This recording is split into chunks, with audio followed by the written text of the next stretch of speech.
오늘은 종려주일 그리고 또 이번 한 주간은 고난주간입니다. 그래서 오늘 본문 말씀 가지고 십자가라는 제목으로 함께 말씀을 나누고 또 주님의 살과 피를 기념하는 성찬식을 함께 하도록 하겠습니다. 최근 TV를 보면서 참 마음에 와닿는 프로그램이 있었습니다. 오은영 리포트 결혼지옥이라는 프로그램이에요. 결혼 생활에 심각한 갈등을 겪고 있는 부부의 삶을 심층 관찰하면서 정신과 전문의 오은영 박사가 부부의 문제점을 파악하고 상담해주는 프로그램이에요. 프로그램의 제목처럼 요즘 결혼이 지옥이 되어 있는 부부들이 참 많은 것 같습니다. 여러분 뜨끔하십니까? 어떻게 알았지 싶으세요? 결혼 지옥, 행복하려고 했던 결혼이 지옥으로 바뀌어 버렸습니다. 결혼 지옥 다음에 가정이 단계가 뭘까요? 바로 이혼의 단계이죠. 2023년 한 해 동안 우리나라 이혼 건수는 93,657건이었습니다. 한 해에 10만 쌍이 이혼하는 것이 우리나라의 현실입니다. 많은 가정이 결혼 지옥 속에 살아가고 있고 결혼 지옥을 견디지 못한 많은 가정들이 한 해에 거의 10만 쌍이 이혼하고 있다는 것입니다. 사랑하는 성도 여러분, 왜 결혼이 지옥이 되는 걸까요? 결혼식 할 때 사진 보면은 얼마나 행복한지 몰라요. 신랑 신부가 막 행복해서 막 미치겠다는 표정을 짓고 결혼하는데 왜 결혼이 지옥으로 변해버린 걸까요? 성경은 최초의 부부였던 아담과 하와 부부를 통해 결혼이 지옥으로 바뀌는 변하는 두 가지 이유를 우리에게 말씀해 주고 있어요. 여러분, 결혼이 지옥으로 바뀌는 이유 첫 번째는 뭐냐면 바로 남 탓을 하기 때문이란 것입니다. 창세기 3장 11절 12절 말씀 보시면은 이르시되 누가 너의 벗었음을 내게 알렸느냐? 내가 내게 먹지 말라 명한 그 나무 열매를 내가 먹었느냐? 아담이 이르되 하나님이 주셔서 나와 함께 있게 하신 여자 그가 그 나무 열매를 내게 주므로 내가 먹었나이다. 그래서 지금 하나님께서 아담에게 야, 내가 너에게 그렇게 신신당부했지 않느냐? 동산에 있는 모든 나무의 실과 너가 임의로 먹되 동산 중앙에 있는 선하게 알게 하는 나무 열매는 절대 먹어서는 안 된다. 내가 그렇게 누누이 너에게 말했는데 너 왜 먹었니? 라고 물었을 때 아담이 하는 말이 하나님, 그건 내 잘못 아니에요. 하나님이 내게 주신 그 여자가 먹으라고 해가 나 먹었지 내가 먹고 싶어서 먹은 것 아니에요 하면서 자신의 그 잘못을 누구 탓으로 돌렸단 말입니까? 아내 탓으로 돌렸다는 것이에요. 자, 이번에 하와에게 묻습니다. 창세기 3장 13절 여호와 하나님이 여자에게 이르시되 내가 어찌하여 이렇게 하였느냐? 여자가 이르되 뱀이 나를 깨므로 내가 먹었나이다. 이번에 하나님께서 하와에게 너는 왜 선악과 먹었니? 라고 물었더니만은 그건 내 잘못 아니에요. 뱀이 먹으라고 해가지고 나는 먹었을 뿐이에요 하면서 뱀에게 탓을 돌리더란 겁니다. 여러분, 뱀이 먹으라고 했던 아내가 주었던 그걸 먹은 것은 누구예요? 내가 먹은 거거든요. 내가 하나님 말씀에 불순종했던 것입니다. 그런데도 서로 그건 내 탓이 아니고 아내 탓이라고, 뱀 탓이라고 그렇게 서로의 탓을 돌리고 있는 모습을 창세기 3장이 우리에게 보여주는데 이게 바로 결혼이 지옥이 되는 첫 번째 이유이죠. 그래서 제가 결혼 지옥이라는 프로그램을 보고 있는데 거기에 나오는 부부가 똑같이 아담과 하와더란 것입니다. 그래서 이제 그 집 안에 이제 카메라를 설치해 놓고 그들이 살아가는 모습을 보여주는데 맨날 싸우는 거예요. 맨날 싸우고 상처 주고 막 지옥 같은 모습 보여준 다음에 이제 남편을 인터뷰하는 겁니다. 왜 이렇게 가정이 이렇게 부부가 자꾸 싸웁니까? 했더니 그 남편들이 100이면 100 하는 말이 그거 내가 부족해서 그랬어요 하는 말은 사람 없습니다. 하나같이 내가 아내 잘못 만나서 그랬다고. 내 아내가 내가 감당이 안 된다고. 너무너무 아내가 이상한 여자라고 이렇게 이야기하더라는 겁니다. 그 다음에 이제 남편을 인터뷰했어요. 그 남편 중에 한 사람이라도 아이고 제가 부족해서 그렇습니다 라고 말하는 사람이 없어요. 100여 명 돼 뭘 합니까? 또 아내 탓을 하는 거예요. 아내는 남편 탓을 하는 거예요.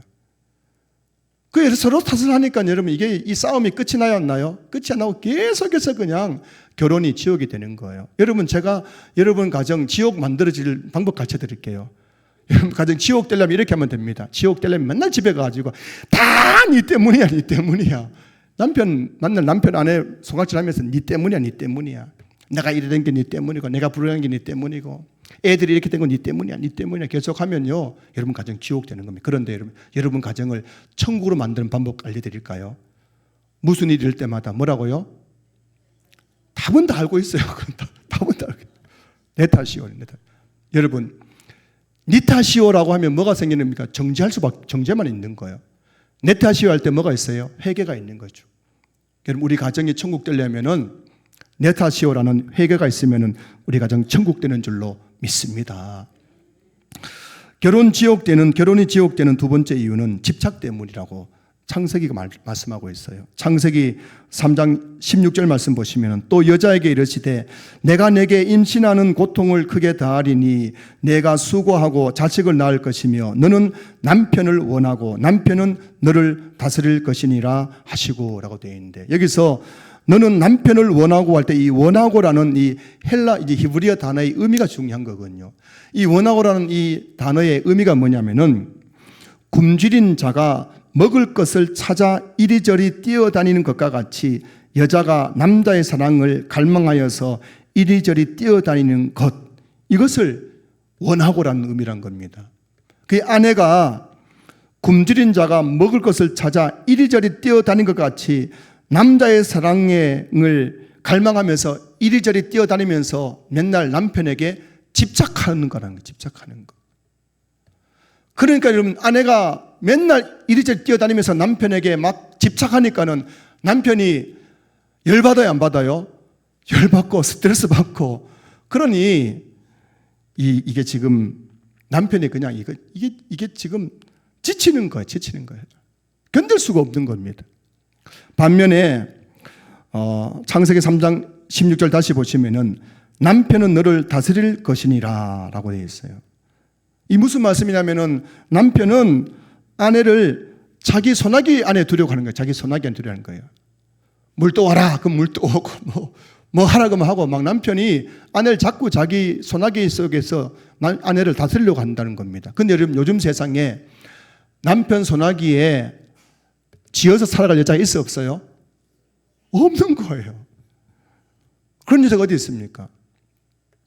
그러니 여러분 남편은 계속 아내를 소나기 속에서 지락펴락하려 하지 아내는 거기서 뭐라고요? 몸부림치지. 그러니 여러분 결혼이 지옥이 될 수밖에 없다는 겁니다. 그래서 여러분 오늘 이 가정이 천국이 되려면은 첫 번째는 자꾸 다른 사람 탓을 하면 안 되는 것이. 두 번째는 집착을 내려놔야 돼. 집착을 내려. 여러분 너무 남편에게 집착하지 마십시오. 아내들 아멘 하십시오. 남편에게도 말합니다. 뭐 결혼식 주례 같습니다. 자, 아내 여러분 다시 하면 아내 여러분 너무 남편에게 집착하지 마세요. 남편 여러분 너무 아내에게 집착하지 마세요. 아내가 조금 내 머리 위에서 논다 싶어도 내 팔자거니 하면서 살아가면 되는 거예요. 그것도 못 견뎌가지고 또 막 다스리려고 막 하면은 지옥이 되는 거예요. 할렐루야. 그런데 가만히 보면 우리 인생에 결혼만 지옥이겠습니까? 다 지옥이에요, 지옥. 우리 학생들은 어떻습니까? 입시 지옥 속에 살아가잖아. 입시 지옥 속에. 그 초등학생들도 학원 가는 길에 어느 기자가 너 어디 가니? 했더니만은 학원 가요. 오늘 학원 몇 군데 가니? 오늘 5군데 가야 돼요. 힘들어 죽을 지경이에요. 애들도 입시 지옥 속에 살아가고 있어요. 힘들어 죽겠다는 거예요. 청년들은 어떻습니까? 요즘 공기업 또 뭐 좀 대기업 그리고 공무원 시험 합격하기가 하늘의 별 따기처럼 어렵습니다. 여러분 낙타가 바늘길을 통과하는 것만큼 어려운 게 두 개 있어요. 부자가 천국 가는 거하고 청년들이 취업하는 거랍니다. 너무 어려워. 그 청년들은 지금 지옥 속에 살아가고 있고, 너무나 많은 청년들이 취업 경쟁에서 낙오되어 가지고 은둔형 외톨이, 중독에 빠져서 헤매는 청년들이 우리나라에 수십만 명입니다. 그 청년들도 지옥 같은 삶을 살아가고 있는 거예요. 결혼하면 결혼 지옥이죠. 애 놓으면은 육아 지옥이죠. 육아 독박 때문에 힘들어하는 분들이 얼마나 또 많아요. 근데 요즘 보니까요, 황혼 이혼이 또 그렇게 많대요. 늙어가지고도 이 결혼이 지옥이라 가지고 늙어서라도 이혼하는 가정이 그렇게 많다는 겁니다. 애들은 애들대로 입시 지옥 속에, 늙으면 늙은 대로 또 결혼 지옥에 살다가 황혼 이혼을 하고 우리 한평생 아마 지옥 같은 인생을 살아가는 것 같습니다. 자, 그런데요, 이 결혼 지옥, 입시 지옥, 이것은 비유적 표현이잖아요. 인생의 고통을 지옥의 고통에 비유해서 표현한 것이에요. 그래서 진짜 내 인생이 지옥 같다, 이 말은 진짜 지옥이라는 것이 아니라 지옥만큼이나 내가 힘들다는 그런 비유적 표현 아닙니까? 자, 그런데 어떤 분들은 성경에 나오는 지옥을 비유로 생각하는 분들이 계시더란 거예요. 입시 지옥, 결혼 지옥처럼 성경에 나오는 지옥도 그냥 비유적인 것이지 어떻게 진짜 그런 지옥이 있겠어 라고 하지만, 여러분, 우리가 알아야 될 것은 성경에 나오는 지옥은 비유가 아니라 실제적으로 존재하는 장소라는 것을 알아야 되는 겁니다. 여러분, 지옥은 실제적으로 존재하는 장소인 겁니다. 어떤 막연한 공상의 세계가 아니라 우리가 지금 이 장소에 이렇게 실존하는 것처럼 지금도 수많은 죽은 자들이 지옥에서 실제적으로 실존하고 있다는 걸 우리가 알아야 된다는 거예요.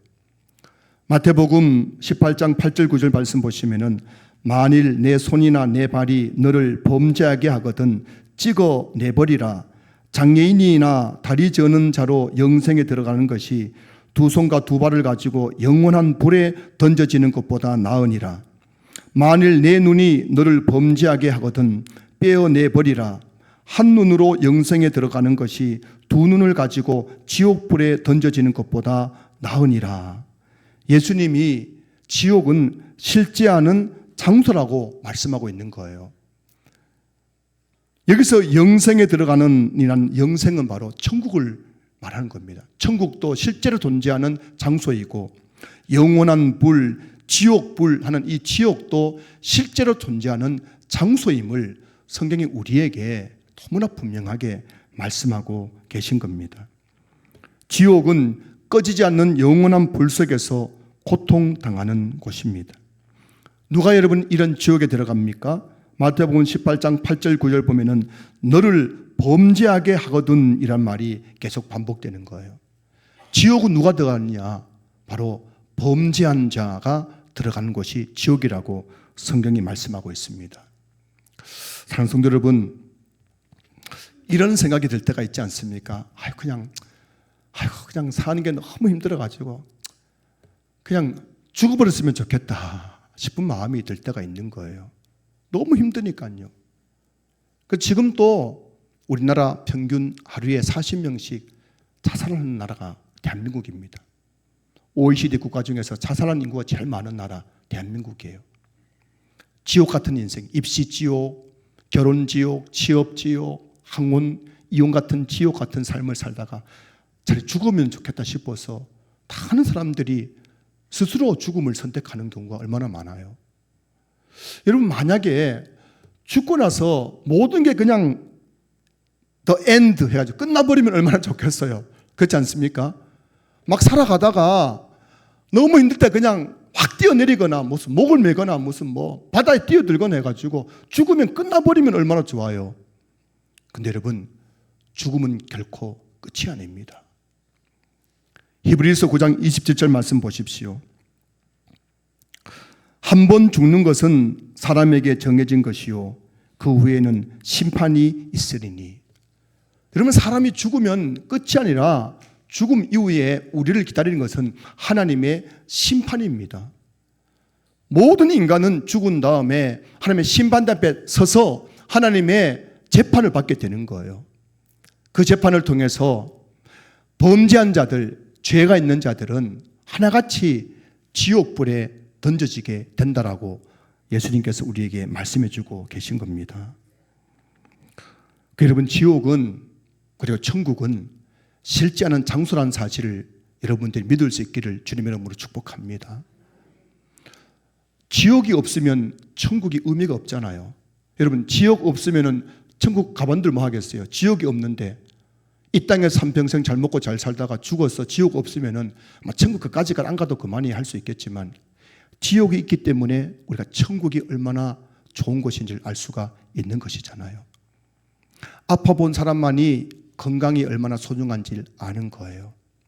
이와 같이 하나님께서 천국과 지옥을 두신 이유는 천국이 진짜 좋은 곳임을 우리가 알게 하기 위해서 지옥도 실제한 장소로서 우리 죽음 이후의 세계 공간적으로 장소적으로 만들어 놓으신 것입니다. 자, 그렇다면 여러분, 죄란 무엇일까요? 죄란. 창세기 3장 17절 말씀 보시면은 아담에게 이르시되 내가 내 아내의 말을 듣고 내가 내게 먹지 말라 한 나무의 열매를 먹었은즉 이라고 되어 있죠. 그럼 죄가 무엇이냐면은 내가 내게 먹지 말라고 한 나무의 열매를 먹었다. 즉 하나님 말씀에 불순종하는 것이 바로 죄의 본질인 겁니다.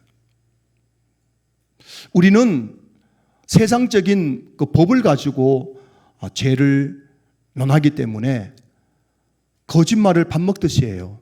자, 여러분, 거짓말 한다고 경찰서 잡혀가요, 안 잡혀가요? 거짓말 해가지고 사기치면은 잡혀가지만 거짓말 하는 것 때문에 잡혀가는 사람은 없습니다. 우리는 하루에도 수십 번, 수백 번 거짓말 하면서도 나는 죄 지은 것이 없다고 여기는 사람들이에요. 사람을 죽이면은 그건 죄지만은 마음속에서 누군가를 미워하면은 죄가 아니라고 생각하는 거예요. 근데 여러분, 성경에는 거짓말하는 것은 지옥에 들어가는 죄라고 요한계시록에 말씀하고 있습니다. 예수님은 사람을 미워하는 것은 그 사람을 죽이는 것과 같은 살인죄라고 말씀하고 있어요. 죄라는 것은 인간이 그 죄의 기준을 정하는 것이 아니라 하나님께서 정하셨습니다. 하나님의 모든 말씀에 불순종하는 것이 바로 죄인 거예요. 여러분, 거짓말은 죄입니다. 지옥 가는 죄예요.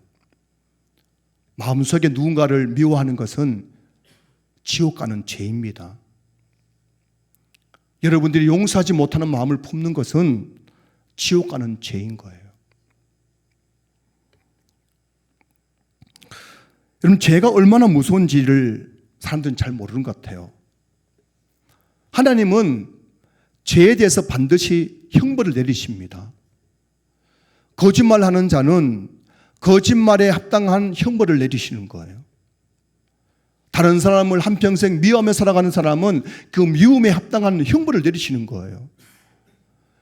그 죄를 무서워할지 모르니까요. 우리는 거짓말을 밥 먹듯이 하고 나는 사람 미워하고 증오하고 원한 맺는 것을 밥 먹듯이 하며 살아가는 거예요. 근데 거기에 따르는 형벌이 있는 걸 모르는 거예요. 그 형벌이 뭡니까?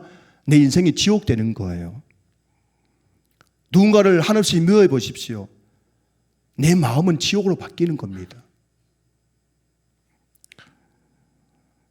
하나님의 말씀에 불순종하는 죄가 우리 인생을 지옥으로 만들고, 하나님의 말씀에 불순종하는 죄가 죽음 이후에 우리를 영원한 지옥 형벌을 받게 하는 것입니다. 사랑하는 성도 여러분, 죄를 두려워할 줄 아는 성도들 되시기를 주 이름으로 축복합니다. 죄가 얼마나 무서운지를 아는 것이 축복인 거예요. 목사님은 왜 맨날 강단에서 죄에 대해서 말하느냐? 여러분, 죄가 얼마나 무서운지 모르면 여러분 인생은 지옥으로 바뀐다는 걸 아셔야 되는 겁니다.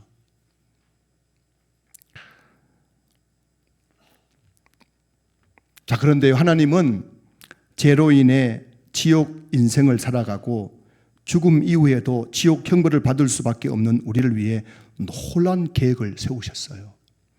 여러분, 하나님은 우리가 이 땅을 살 때에도 결혼 지옥이 되지 않도록 하기 위해서, 그리고 죽음 이후에도 영원한 지옥에 들어가지 않도록 하기 위해서 우리를 위해서 놀라운 계획을 세우셨어요. 상상할 수 없는 놀라운 계획을 세우셨습니다. 그 하나님의 놀라운 계획이 뭘까요? 오늘 읽은 마태복음 7장 27장 32절 말씀 보시면은, 나가다가 시몬이란 구레네 사람을 만나매 그에게 예수의 십자가를 억지로 지워가게 하였더라. 예수의 십자가가 나옵니다. 그리고 35절 보세요. 그들이 예수를 십자가에 못 박은 후에 그 옷을 제비 뽑아 나누고 예수를 십자가에 못 박았습니다. 여러분, 십자가, 이 십자가라는 말의 의미를 다음 백과사전에서는 이렇게 정의 내리고 있습니다. 사람을 십자가에 못 박는 것은 고대 세계에서 가장 고통스럽고 치욕적인 형태의 잔인한 형벌이었다. 십자가형에 처해질 사람은 자기가 달릴 형구를 쥐고 처형장을 향해야 했는데, 흔히 생각하듯이 온전한 십자가 모양의 틀이 아니라 가로막대만 지고 간 것 같다. 그리고 대개는 처형장으로 가기 전에 먼저 금속이나 뼈조각이 박혀있는 가죽 채찍으로 매질을 당했다. 처형장으로 가서는 옷을 벗기고 지고 간 막대에 손이나 손목을 밧줄로 묶거나 못으로 박았다. 그런 후 그 막대를 땅에 이미 고정되어 똑바로 세워져 있는 말뚝에 가로로 붙인 다음 발도 십자가에 묶거나 못 박았다. 제목이나 이름을 적은 패를 범죄자의 목 근처나 십자가 위쪽에 부착하기도 했다. 십자가에 달린 사람은 매질과 못질, 감당하기 힘들게 밑으로 처지는 몸무게, 햇빛에 오래 노출되는 것 등으로 인해 출혈, 질식, 탈진, 심장 이상, 고혈, 경련, 갈증, 허기 따위로 서서히 죽어갔는데 며칠씩 걸리는 경우도 있었다. 이런 내용이에요. 더 있지만 생략하겠습니다. 그 고대 이 근동에서 이 십자가 형벌이 좀 많이 행해졌는데, 그 십자가 형벌에 나오는 그 다음 백과사에 나오는 내용을 보면은 성경에 나오는 예수님이 당하신 고난과 거의 흡사합니다. 매질을 당했지 않습니까? 채찍에 맞았지 않습니까? 그리고 십자가 위에 제패가 있었지 않습니까? 그 양손과 양발에 굵은 대못으로 박히지 않았습니까? 그 예수님께서 인간이 당하는 고통 중에서 가장 큰 고통이 해산의 고통이라고 하지만은, 십자가의 고통은 해산의 고통과는 비교할 수 없을 만큼 엄청난 고통이에요. 여러분, 사람이 서서히 죽어간다는 것만큼 고통스러운 게 있을까요? 피를 흘리면서, 갈증을 느끼면서, 통증을 느끼면서 죽어간다는 것은, 이거는 참 말로 표현할 수 없는 엄청난 고통입니다. 예수님이 십자가 위에서 얼마나 고통스러웠던지 그 십자가 위에서 체면도 없이 크게 소리 질렀어요. 그 내용이 마태복음 27장 46절에 나옵니다. 제9시쯤에 예수께서 크게 소리질러 이르시되 엘리 엘리 라마 사박다니 하시니 이는 곧 나의 하나님 나의 하나님 어찌하여 나를 버리셨나이까 하는 뜻이라. 예수님이 십자가 위에서 그 양손에 못이 박히고 양발에 못이 박히고 십자가 위에서 피를 쏟으면서 갈증과 여러 가지 참 고통을 느끼면서 얼마나 힘들었던지 예수님 거기서 소리를 질렀어요. 뭐라고 소리를 질렀냐? 엘리 엘리 라마 사박다니. 그 번역하면은 나의 하나님 나의 하나님 어찌해서 이렇게 내가 고통당하도록 내버려 두십니까? 그렇게 소리를 질렀어요. 제가 예수님께서 소리 지르는 그 데시벨만큼 한번 하려 했는데 지금 목이 아파서 못하겠는데, 예수님께서 그 갈보리 산 위에서 엘리 엘리 라마 사박디 했던 소리가 저 산 아래에 있는 동네에 있는 사람들에게 들릴 만큼 그렇게 절규하면서 소리쳤던 이유는 십자가의 고통이 너무너무 컸기 때문이었습니다. 왜 예수님께서 가장 흉악한 범죄자들만이 지는 십자가, 가장 고통스러움을 주는 그 십자가를 져야만 했던 것일까요? 왜 이 십자가가 하나님의 가장 놀라운 계획이었을까요? 에베소서 1장 7절 말씀 보시면은 우리는 그리스도 안에서 그의 은혜의 풍성함을 따라 그의 피로 말미암아 속량 곧 죄사함을 받았느니라.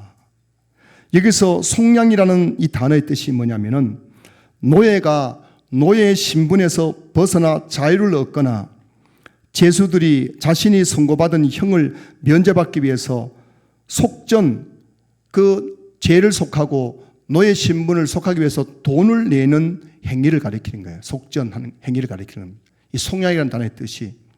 그래서 말하면 이거죠. 돈을 주고 노예가 노예 신분에서 벗어나는 겁니다. 죄수가 돈을 주고 자기 죄값을 면제받는 것. 이게 속량이라는 단어의 의미인 겁니다. 그런 점에서 오늘 에베소 1장 7절 말씀 보면은 그의 피로 말미암아 속량 곧 죄사함을 받았다는 말씀은 예수님의 피는 우리 죄에 대한 속전이란 거예요. 속전. 예수님은 돈을 주고 우리를 죄에서 건져주신 것이 아니라 자기 피를 흘리는 그 대가를 치르면서 우리를 죄에서 벗어나게 해주신 것입니다. 예수님께서 십자가에 달려 피 흘려 죽으심으로 우리의 죄가 속량 곧 죄사함을 받게 된 것입니다. 물건을 살 때 물건값을 치르면은 그 물건이 내 것이 되는 것처럼 예수님은 자기 피로 우리의 죄에 대한 값을 치러주고 우리를 자기의 것으로 삼아 주신 것입니다. 그래서 로마서 10장 13절 누구든지 주의 이름을 부르는 자는 구원을 받으리라. 누구든지 예수님을 믿고 예수님 이름을 부르는 자는 그 죄에서 속량 죄사함을 받고 구원을 얻게 되는 것입니다. 누구든지입니다. 누구든지. 그래서 누구든지 예수님 믿고 속량 죄사함을 받으면 그때부터 그 누구도 우리를 정죄할 수 없는 줄로 믿습니다. 사람을 이 세상을 살아가면서 가정에서도 남편과 아내가 얼마나 우리를 정죄합니까? 서로를 정죄합니까? 남편이 아내를 정죄하고 아내가 남편을 정죄하고 교회에 와도 얼마나 사람들이 우리를 정죄합니까? 그리고 세상에 나가도 사람들은 우리를 정죄할 때가 얼마나 많아요. 그러나 우리는 더 이상 정죄받는 존재가 아닌 것입니다. 정죄받을 그 모든 죄를 예수님이 십자가 위에서 속량해 주셨습니다. 그 모든 죄를 사해 주신 것입니다. 우리는 더 이상 정죄받는 존재가 아니에요. 저는 십자가에 눈을 뜨는 순간 내 자신이 얼마나 존귀한 존재임을 발견하게 되었어요. 늘 사람들 눈치나 보고 열등감에 빠져 살아가던 저가 예수님이 십자가 위에서 이루신 그 십자가의 그 속량, 십자가에 이루신 그 속전의 의미를 깨닫는 순간 저는 제 자신에 대해서 얼마나 당당해졌는지 모르는 거예요. 여러분이 제게 뭘 할지라도 저는 여러분의 말에 귀 기울이는 것이 아니라 주님의 그 십자가를 바라보는 거예요. 주님은 나의 모든 죄를 짊어지고 십자가에 죽으셨고 나를 그 죄에서 속량해 주신 것입니다. 그러니 우리는 더 이상 열등감, 정죄감에 빠져 살아가서는 안 되는 존재인 거예요. 여러분 더 이상 자신을 정죄하지 마십시오. 여러분들은 그 모든 정죄에서 해방된 존재인 줄로 믿습니다. 그리고 여러분 교회는 서로를 정죄하는 곳이 아닙니다. 여러분들이 다른 사람을 정죄하는 것은 하나님 앞에서 엄청난 큰 죄를 짓는 거예요. 십자가를 모독하는 것입니다. 여러분이 서로를 바라보면서 저 사람은 저런 사람이야 정죄하는 것은 예수님의 십자가의 사역을 모독하는 것이에요. 교회는 그 누구나 있는 그대의 모습으로 존중받는 것인 줄로 믿습니다. 교회에서 살아야 될 것은 바로 정죄인 거예요. 우리 신앙교회 정죄가 십자가에 못 박히는 교회 되시기를 주님으로 축복합니다. 여러분의 삶 가운데 모든 정죄가 사라지는 은혜가 있을 수 있기를 주님의 이름으로 축복합니다. 누구든지 이곳에 나와서 십자가로 말미암아 속량받는 곳 그런 교회가 될 수 있기를 주님의 이름으로 축복합니다. 찬송가 151장 우리 함께 찬송하겠습니다. 만왕의 반주 필요 없습니다. 내 주께서 왜 고초당했나. 이 벌레 같은 날 위해 그 보혈 흘렸네. 십자가 내가 처음 볼 때에 나의 맘의 큰 고통 사라져. 오늘 믿고서 내 눈 밝았네. 참 내 기쁨 영원하도다. 사랑하는 성도 여러분, 만왕의 왕 내 주께서 왜 고초 당하셨습니까? 이 벌레 같은 저와 여러분들을 구원하기 위해 그 보혈을 흘리셨던 거예요. 고난주간 우리는 다시 십자가 앞으로 나가야 합니다. 그리고 십자가를 바라보면서 주님의 고난을 묵상해야 됩니다. 그리고 그 주님의 고난에 참여하면서 성찬식이 주님의 고난에 참여하는 것 아닙니까? 이 성찬 예식을 우리가 참여하면서 주님의 살과 피를 기념하면서 먹고 마시면서 다시 우리 안에 모든 정죄감이 사라져야 되는 거예요. 그리고 다시 내 안에 구원의 기쁨과 감격이 회복되어야 할 줄로 믿습니다. 인류를 질병에서 구원한 약이라고 불리는 페니실린. 여러분, 페니실린 때문에 많은 질병이 치유가 되었다고 합니다. 그래서 이 페니실린을 인류를 질병에서 구원한 약이라고 해요. 이 페니실린을 발견한 사람이 바로 알렉산더 플레밍이라는 사람이에요. 미국 사람이죠. 이 플레밍이에게 어느 날 기자가 물었습니다.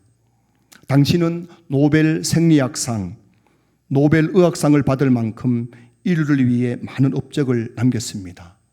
그렇다면 당신이 지금까지 발견한 것 중에서 가장 위대한 발견은 무엇이라고 생각합니까? 라는 질문을 받았을 때 이 플레밍은 이런 고백을 했다고 합니다.